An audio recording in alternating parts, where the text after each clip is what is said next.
Left for dead. My parents went to Hawaii while I was in the ICU. The title of this story? Well, let's just say it begins the week I landed in the ICU, while my folks were off soaking up the sun in Hawaii. I remember Mom saying, "If it's really bad, the doctors will call." They didn't visit. Not even once. 2 years later, I did something that rattled their whole world. This very morning, I heard my dad's voice, soft and shaky, murmuring through the door, "Please, just let us see you." Whenever I think back to that week in the ICU, two things always hit me first. The steady beep of machines, and my mom's voice over the phone saying, "Well, if it's serious, the doctors will call." Right. But no one ever showed up. Not a single visit. Fast forward 2 years, and I pulled a move they never saw coming. That door they once ignored. It became sacred ground to them, and my silence turned into a sermon they couldn't stop listening to. Dad whispered through it again this morning. "Please, just let us see you." I'll be honest, the irony almost made me laugh out loud. But let's back up a bit, because if you're going to end up hating me by the time this is over, I want you to do it right.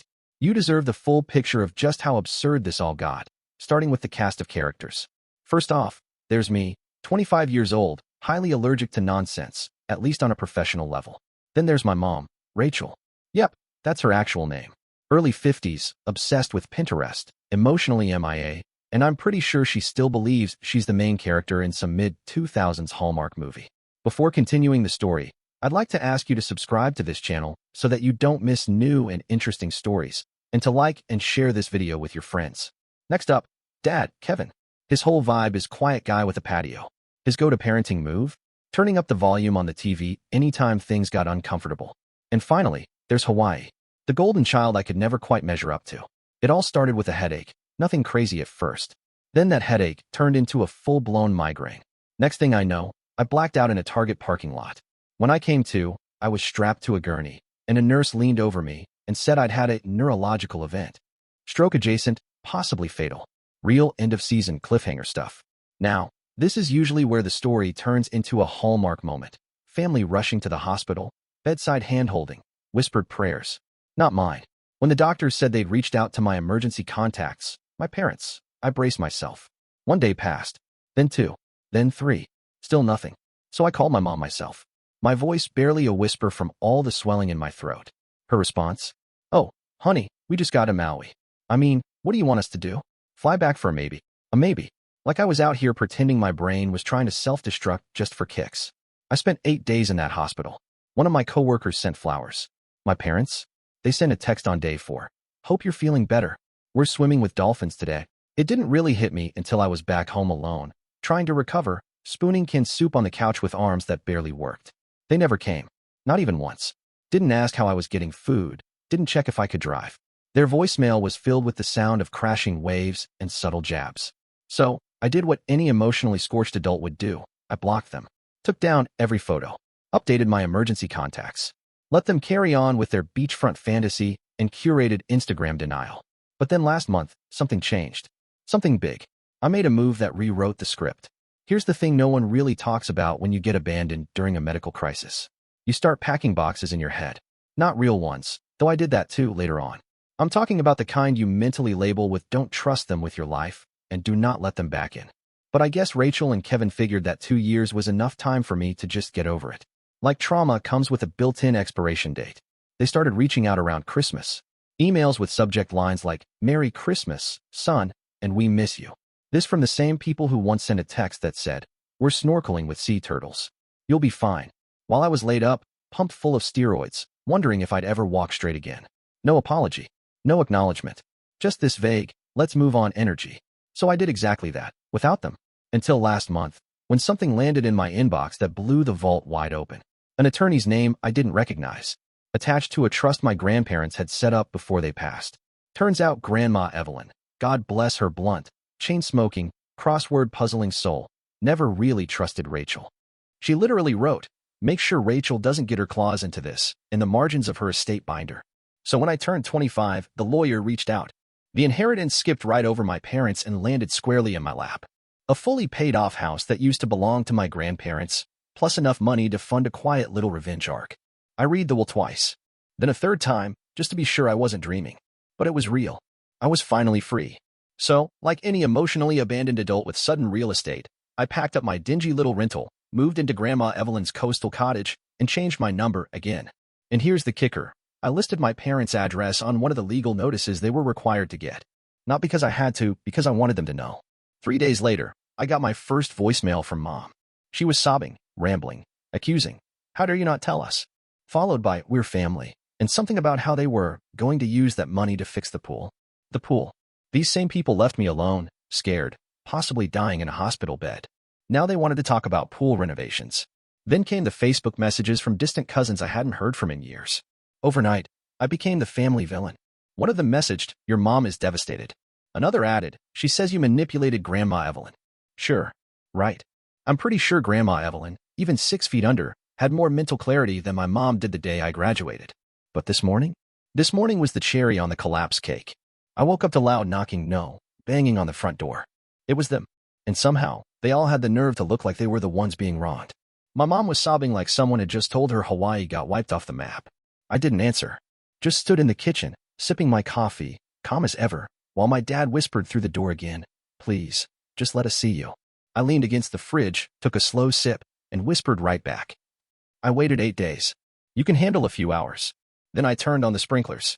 Ever see someone suddenly realize they're not the protagonist anymore? It's a beautiful, twisted thing, like watching a deer figure out those headlights aren't slowing down. So yeah, I cranked the sprinklers on full blast. Kevin and Rachel were standing mid-plea on my porch, looking like they'd just lost a challenge on Survivor, entitled edition. Kevin tried to shield her with his windbreaker. Bless his heart, but the man's not exactly built for heroics. Rachel, meanwhile, looked like a horror film reject, mascara running down her face like it had its own script. Eventually, they left. But not before Rachel screamed, you're punishing us for a misunderstanding. All choked up with snot and entitlement. Sure, let's call 8 days in the ICU a misunderstanding, like they forgot to take the chicken out of the freezer, not their own son out of a hospital bed. And just when I thought that was the end of it, I get a letter. Handwritten. In pencil. From Rachel.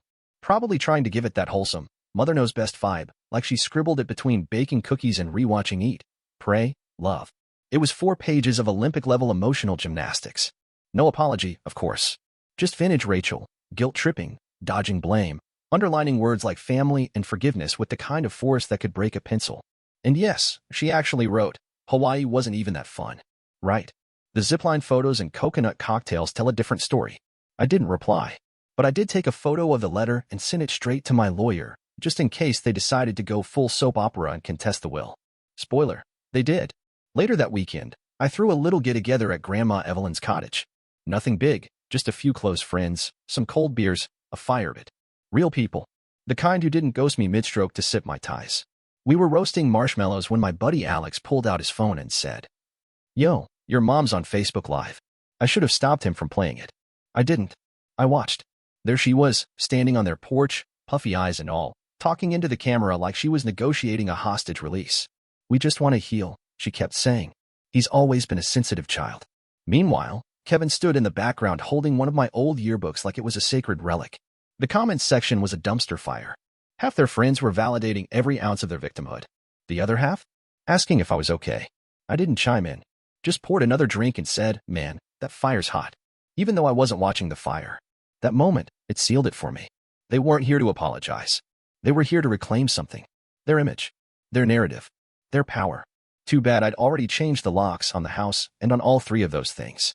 After Rachel's Facebook Live sob fest, which, let's be real, was mostly for her wine club and a couple of ex-boyfriends still liking her bikini pics, I figured they'd either back off or double down. They doubled down. A week later, I got a letter in the mail.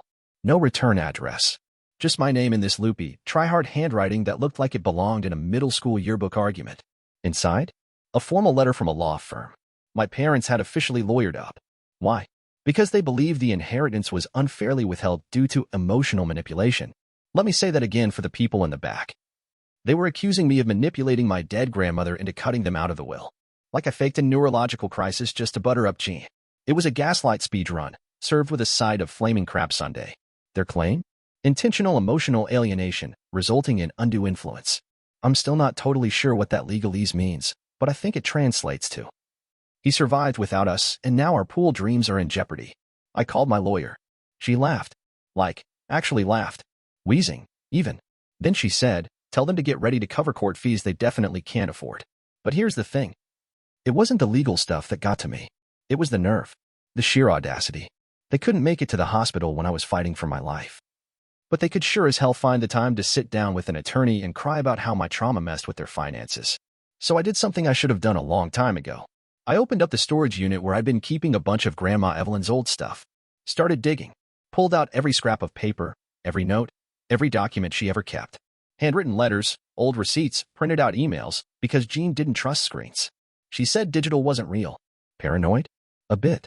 But bless her soul, she archived everything. Conversations, arguments, screenshots, even one where Rachel forgot she was Facebook friends with her own mother and called her senile under a yoga post. I gathered it all, handed it over to my lawyer. Quiet. Surgical. Then I mailed my parents one photo.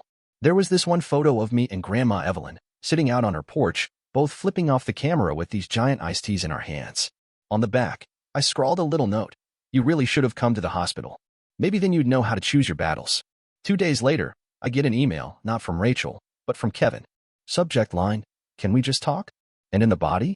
We didn't think it was that serious. We just didn't know what to do. We miss you. No apology. No owning up.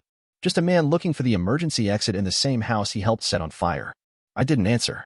Instead, I threw on the hoodie I wore the day they discharged me from the ICU, the one they never saw, and went outside to water Grandma Evelyn's roses. Because, unlike them, she stuck around when life got messy. You ever notice how folks who couldn't be bothered to show up during your worst days suddenly become real passionate about forgiveness the minute they lose control of the story? Kevin's email didn't hit because it was genuine. It wasn't. It hit because it was calculated. That line, we didn't know what to do, felt like a half-baked apology, probably typed with clenched teeth and a prayer to the Google Docs gods. But me? I do know what to do. I've had 2 years to figure it out. First thing? Silence. Not because I didn't have words. I had plenty.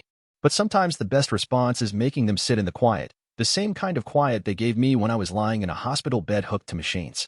Then came Rachel's guilt parade. She started shipping boxes to my house. Not gifts, relics. Artifacts of love, I guess. My old stuffed bear Crunch, who'd been MIA since 2009. A baseball glove I never even used, cause Kevin signed me up for Little League without asking. And a scrapbook with our beautiful boy stickered across the front like it was supposed to erase everything. I flipped through it out of morbid curiosity. About 80% birthday party photos I barely remember. The other 20%? Grade A gaslighting. Captions like Nathan always loved his family. Sure. That's why Nathan was eating pudding cups alone in the ICU while y'all were posting beach selfies with #MauiMagic as the caption. Still no apology. Just weaponized nostalgia. So I dropped the hammer. Quietly. I sent a package of my own. No letter, just a neatly organized binder of my medical records from the ICU. Every page highlighted, tagged, and annotated. My vitals. The attending physician's notes. That line. Patient alone. No visitors. A timestamp from when I was admitted. My discharge papers, signed by my own shaky hand, nerves still shot. And right on top, one sticky note. Here's what you missed. Next time, bring sunscreen to hell. Took about 2 days before Rachel cracked. She called from some number I didn't recognize, went straight to voicemail. Same whimpering voice, same script. You're being cruel. We were scared. Okay? It was complicated. We had the flights booked. We didn't know it would be that serious. Do you think this is what your grandmother would have wanted? Rachel, honey, Jean would have wanted a front row seat and a damn bucket of popcorn. But the real kicker? Kevin actually showed up. Just parked across the street from my place in the middle of the afternoon, sitting in his car like some discount private investigator. Didn't come to the door. Just sat there for over an hour, like guilt might somehow ooze through the window and soften me up. I opened the blinds, locked eyes with him, took a slow sip of my coffee, then pulled the curtain shut like I was lowering the final act. That night, I posted a photo on my private account. Just Grandma Evelyn's roses in full bloom. Caption, some things grow stronger after the dead weight is gone. I know they saw it. Rachel's burner account liked it for 3 seconds before she realized and unliked it. Smooth. That was 3 days ago. No more calls. No more boxes. Just dead silence. Now, if you're thinking they finally got the hint and slithered back to whatever lava rock they vacationed under in Maui, I admire your faith in humanity. But no. Instead of shutting up and moving on, they did what narcissists always do. They outsourced their redemption arc. Enter the family PR squad. It kicked off with Aunt Laura. You know the type, posts minion memes unironically, uses Jesus take the wheel in casual conversation, thinks every family disaster is a teachable moment. Left me a voicemail that sounded like a TED talk on healing. Around minute 3, she hit me with this gem. Sweetheart, your parents may have made a mistake, but holding on to resentment is like drinking poison and expecting them to choke. Oh, Laura. No. I'm not drinking poison. I'm bottling it, labeling it, and sending it back certified trauma express. Next came my cousin Ethan. Beer pong MVP, family reunion clown, and human sock puppet. Slid into my DMs with, "Hey, your mom's really hurting. Could you maybe not post stuff about her roses?" Kinda aggressive.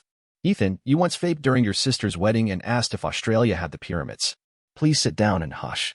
But the gold medal goes to Uncle Dave.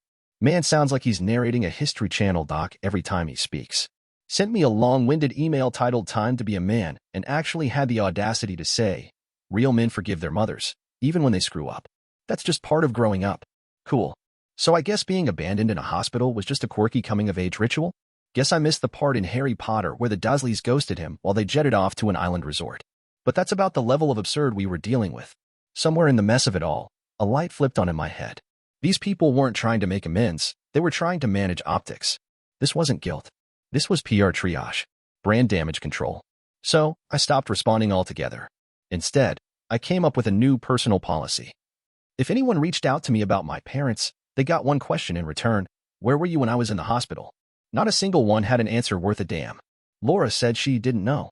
Uncle Ron tossed out a weak, "Your mom said it wasn't that serious." And Ethan? He straight up replied, "Dude, I was in Cancun, LOL. LOL indeed, Ethan. That was the final straw. So I sent one last message. A mass text to that group chat they tried to corner me in. You know the one. The family circle chat that hadn't lit up since 2017 when someone posted a blurry casserole photo and nobody knew what it was. I typed, "Hey everyone, quick update. I'm doing great. I'm no longer in the hospital, and I'm no longer interested in rebuilding relationships with folks who treated me like background noise until I inherited a house they didn't. If you're reaching out to help them, you're wasting your time. If you're reaching out to help me, ask yourself why it took 2 years and a legal transfer for me to finally show up on your radar. Best."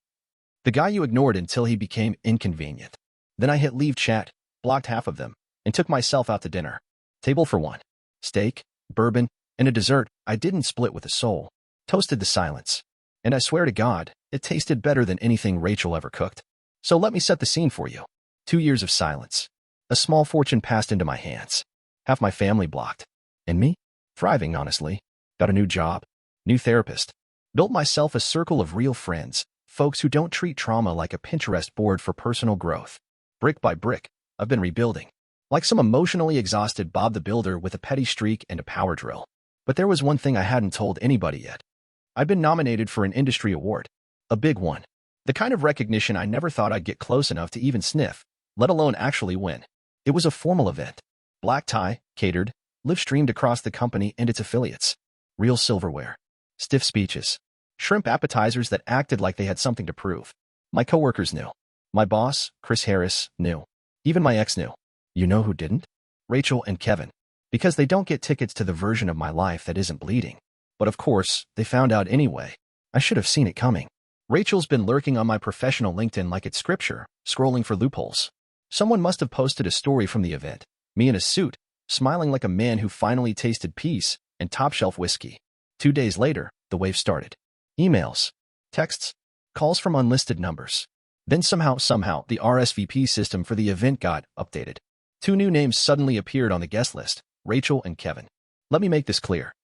They invited themselves to the most important night of my career like it was some late-night Olive Garden birthday dinner. And they still had the nerve to show up late and loud. Rachel rolled in wearing a seafoam green dress covered in sequins, like she was auditioning for Real Housewives of Regret. Kevin had on the same sad suit he wore to Grandma Evelyn's funeral. He looked like a valet who lost his keys and his will to live. I spotted them across the ballroom while I was in the middle of chatting with a board member. My stomach dropped, but I didn't flinch. I just smiled politely, excused myself, and walked straight to the event staff. See, when I RSVP'd, I'd added a note, just in case. A private heads up. If these names appear on the guest list, please treat it as a security issue. They thought I was kidding. I wasn't. Security approached. Asked for credentials. Rachel tried the surprise, proud mom routine. Kevin mumbled something about a mix-up. I stood back and watched as they were politely but firmly escorted out the same way they came in. At the door, Rachel turned back, locked eyes with me, and mouthed something dramatic like, "How could you?" I raised my champagne glass. "Cheers, Mom." And then I won. Best in category. Walked up to that podium and gave a speech. Didn't mention them once, but I did say this. Thank you to the people who showed up when it mattered. And to those who didn't? Don't worry. I finally learned how to live without waiting. The whole room clapped. Somewhere outside, in the parking lot, probably Rachel was rage texting Laura and rehearsing her next martyr monologue. Meanwhile, I went home, award in hand. Back to the house they tried to steal from my story. And that night, I slept like a damn king. It's been 763 days since I woke up in that ICU bed alone. Back then, I was lying in that ICU bed, confused, half paralyzed, thinking maybe, just maybe, my parents would walk through that door any second. But they never did. This morning, though, the door said something different. I heard my dad's voice through it, low, rough, like he was trying not to wake the last bit of me he hadn't already buried under years of disappointment. Please, just let us see you. I didn't answer. I just stood there in the hallway, barefoot, watching the doorknob twitch like it was wrestling with the idea of breaking in. I thought about every version of myself they'd ignored. Sick me, lonely me, scared me, even successful me. They never showed up for any of them unless there was something in it for them. And then it hit me. Nobody begs for a seat at a table they always had a spot at, unless the food's run out. So here's how it ended. I opened the door, but just a crack. Not enough to welcome. Just enough to make them wonder. Maybe, they thought. Maybe we've been forgiven. They looked 20 years older. Eyes tired. Rachel's mascara was smudged. Kevin's tie was crooked like it had been tied in a hurry or maybe just forgotten how to sit right. Rachel clutched a photo album like it was a peace offering. We just want to talk, she said, her voice shaking like she'd practiced this 100 times and still picked the wrong script. I didn't smile. I didn't ask them in. I handed them a single envelope.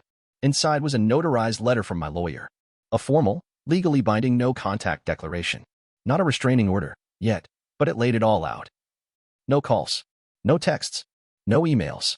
No showing up through cousins or casseroles or crocodile tears. Any future attempt to contact me would trigger a cease and desist. And yes, the judge was already aware of the situation. Rachel gasped like I'd stabbed her through the heart with a salad fork.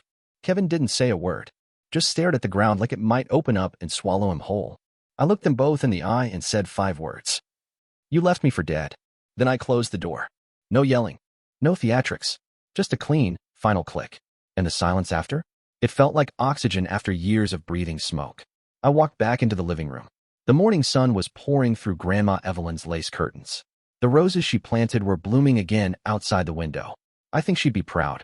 Not because I won some award. Not because I finally cut ties. But because I understood. You don't earn access to people just because you share their blood. Love isn't unconditional if the only condition is when it's convenient. Family isn't sacred if they leave you bleeding out while they chase beach cocktails and travel points, and think forgiveness is some kind of get-out-of-accountability-free card. I'm not angry anymore. Not bitter. Not sad. I'm free. So yeah, 88. Nah, just a guy who stopped opening the door for ghosts.